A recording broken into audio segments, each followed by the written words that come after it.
Today, lobster is one of America's great delicacies, but a few hundred years ago, many people considered it little more than trash food.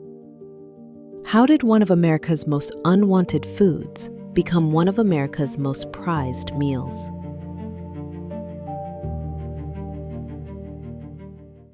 In the early 1600s, lobsters were astonishingly abundant. Historical accounts describe storms leaving piles of lobsters nearly 2 feet high along New England beaches. At low tide, they could sometimes be gathered by hand. Native Americans even used lobsters as fertilizer and fish bait. Because lobster was everywhere, it was cheap. Combined with its strange appearance, many people compared it to giant insects or even scorpions. Lobster became associated with poverty rather than luxury. Servants and laborers were often fed lobster because it was plentiful and inexpensive. Stories also emerged claiming that some colonies limited how often prisoners could be served lobster. Historians debate whether such laws actually existed, but there is little doubt that lobster was widely regarded as undesirable. Part of the problem may have been the way lobster was prepared. Unlike today, lobsters were often cooked only after they had already died. And that brings us to a question you may never have considered. Why are whole lobsters almost always sold alive? The answer lies in what happens immediately after a lobster dies. Digestive enzymes begin breaking down the meat from the inside, while naturally occurring bacteria multiply rapidly. In other words, the lobster literally begins digesting itself. The texture becomes soft and mushy, and spoilage can happen surprisingly quickly.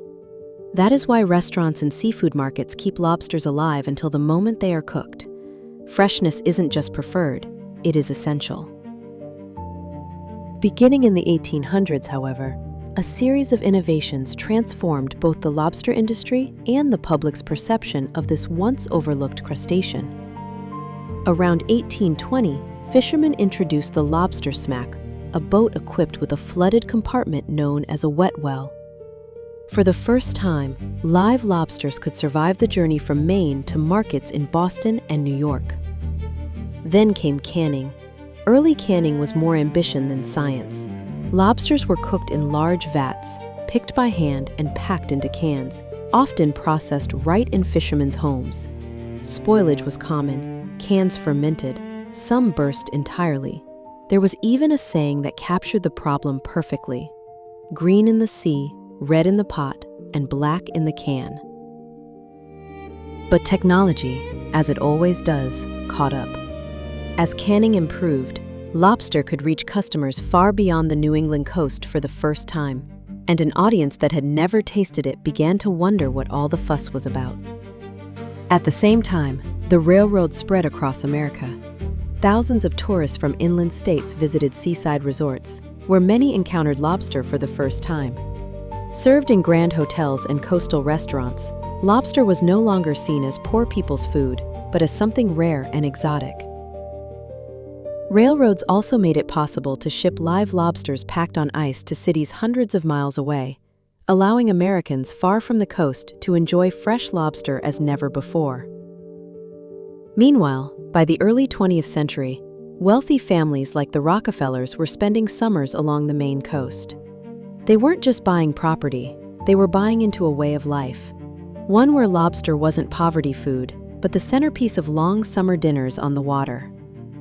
When America's wealthiest families made lobster part of their seasonal ritual, the rest of the country took notice. Aspiration is a powerful thing.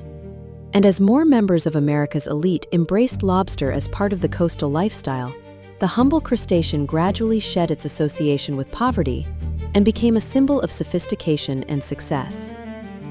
By the 1920s, lobster had undergone one of the most remarkable transformations in culinary history. What had once been considered trash food had become a luxury dish. Improvements in transportation, refrigeration, and distribution made fresh lobster available to more Americans than ever before. At the same time, growing demand and decades of harvesting reduced the once seemingly endless supply. And with scarcity came something lobster had never possessed before: value. But perhaps no form of lobster is more beloved than the one that arrives every summer. For many people, that means a lobster roll. Served in a buttery, split-top bun and overflowing with sweet chunks of lobster meat, the humble lobster roll has become an icon of summertime. But ask New Englanders the best way to prepare one, and you'll quickly discover a debate that has been going on for decades. Should lobster rolls be served hot or cold? The answer depends on where you are. In Maine, the traditional lobster roll is served cold. Fresh lobster meat is lightly dressed with mayonnaise, sometimes mixed with celery, and tucked into a toasted New England-style split-top bun. The goal is simple: let the lobster shine. Travel a little farther south to Connecticut, however, and you'll find something very different. The Connecticut-style lobster roll skips the mayonnaise entirely. Instead, warm lobster meat is generously coated in melted butter and served hot. Rich, simple, and unapologetically decadent, many locals insist this is the way lobster was meant to be enjoyed. Surprisingly, the Connecticut version may actually be the older of the two. One of the earliest documented lobster rolls appeared in the 1920s at Perry's restaurant in Milford, Connecticut, where hot lobster served with drawn butter became a local specialty. As the dish spread northward, the chilled mayonnaise-based version eventually became synonymous with Maine and gained popularity across the country. Today, both styles have passionate supporters. Team Maine prefers the refreshing simplicity of cold lobster and mayonnaise. Team Connecticut insists warm lobster drenched in butter is the only way to go. As for me, after trying both styles, I have to admit that I fall firmly into the Connecticut camp. One of my favorite lobster rolls comes from Seven Seas in Milford, Connecticut. There's just something about sweet lobster meat, warm butter, and a toasted New England bun that feels like summer.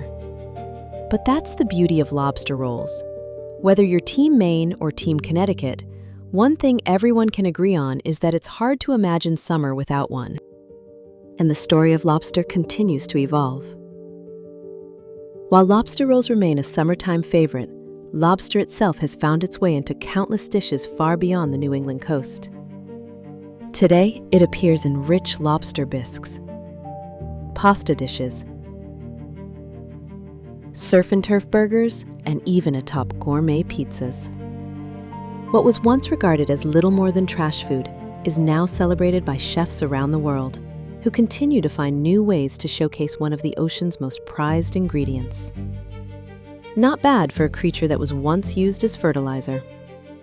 It's remarkable to think that something once considered undesirable has become one of New England's most beloved traditions and a delicacy enjoyed across America and beyond. From humble beginnings to summer lobster rolls enjoyed across America, the story of lobster reminds us that value isn't always determined by nature.